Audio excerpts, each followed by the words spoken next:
dalawang bagay na natutunan ko o technique na natutunan ko o mindset o pag-uutak o mga diskarte na natutunan ko sa Zoom meeting natin kagabi dahil meron tayong special guest no na kasama natin si Sir Jude Hipolito at Ma'am Rose no.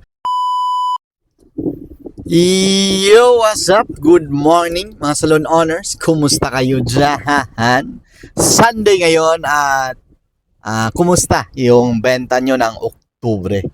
Kagabi pala no, naganap ating pinakaunang first time na Zoom meeting, online meet and greet.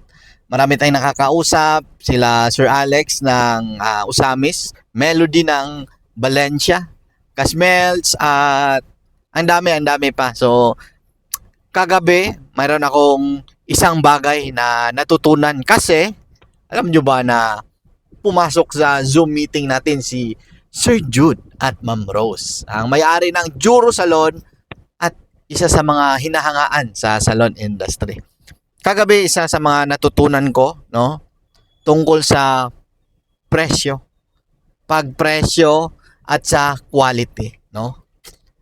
Kasi, alam nyo ba kung gaano ka mahal yung gupit na serbisyo ni Sir Jude? Alam nyo ba kung magkano? Hulaan mo. Comment ka kung magkano. Kasi, para sa akin, yung gupit niya, siguro mga 3 riband na sa amin yon. Gupit pa lang yon. So, iba talaga. Ito yung natutunan ko sa kanya. Kailangan mong mag-aral, matuto, na maging malupit ang iyong serbisyo. Yung gupit, yung kulay, rebonding, straightening, or ano-ano pa. No? Kailangan mag-aral. Sumali ka sa mga seminar, mga training, events. No? Mag-aral ka talaga. Maghanap ka ng mentor para nang sa ganon, mapataas mo ang iyong presyo, ang iyong serbisyo, ang iyong bayad, no? Yung sa isang client lang, kaya mo nang mag-monthly ng motor. Ang banges, no? Ang banges yung mga ganyan. Isang customer lang ni Sir Jude, no? Kaya nang magbayad ng sasakyan. Ganun siya kabanges, no? Ganun siya kabanges.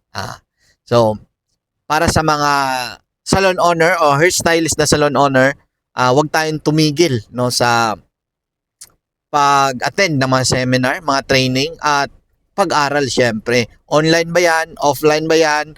Physical ba yan? Or mas maganda kung meron kang mentor o meron kang teacher yan na magtuturo o mag-guide sa iyo o talagang dun ka sa kanya, magpaturo sa kanya. So, yun yung mga natutunan ko kagabi. Isang napakalaking dagdag kaalaman no, sa pagnenegosyo. Kasi sabi ni Sir Jude, quality muna, napakagandang quality, napakagandang gawa, tapos saka ka magtaas ng presyo. Ganyan yung diskarte niya.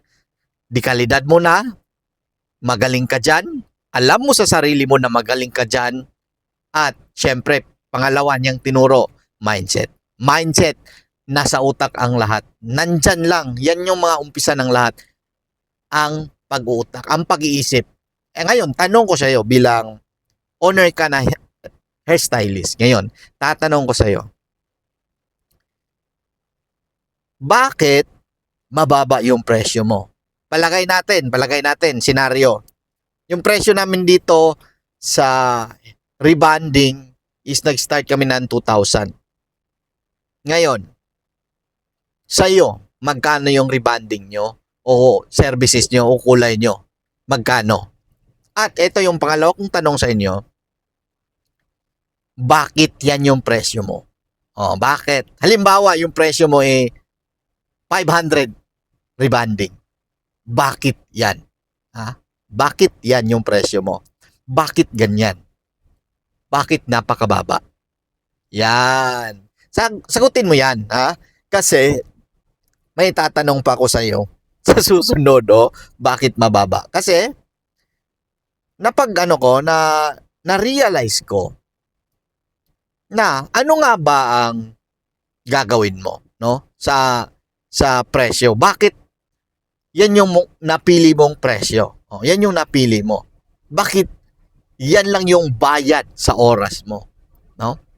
Halimbawa, ang hair straightening mo is 1,000. Bakit 1,000? Oh, anong mga rason mo? Oh.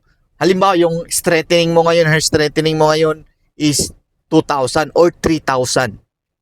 Bakit yan? No? Naging 500 ba ang gupit mo, yung rebonding mo dahil sa yan lang yung alam mo, yan lang yung kaya mo, worth 500 pesos ka lang ba? Yan yung tanong ko sa iyo. Worth 500 pesos lang ba yung gawa mo?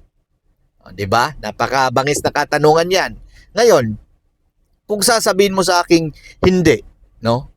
Ngayon ito. Gaano ka nakatagal diyan sa industry na 'yan? 1 year? 2 year? 3 years? 5 years? Gaano ka nakatagal? At bakit hindi ka pa rin nagtaas ng presyo ng ng presyo mo? Naging ganyan ka pa rin. 500 pa rin? 600 pa rin? Bakit? Hindi ka ba magaling? Hindi ka ba magaling? Worth 500 ka ba?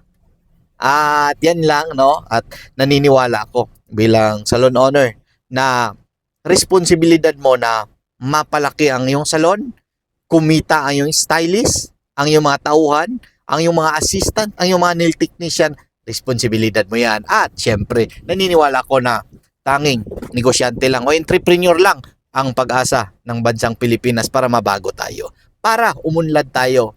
Huwag mong i-comment na kung lahat negosyante wala nang magtatrabaho dito sa Pilipinas. Huwag kang mag-comment ng ganyan, ha? Huwag mong subukan. Kasi, sasabihin ko sa'yo, bakit hindi tayo mag-hire sa ibang bansa? Yan lang. Bye. Trabaho-trabaho tayo.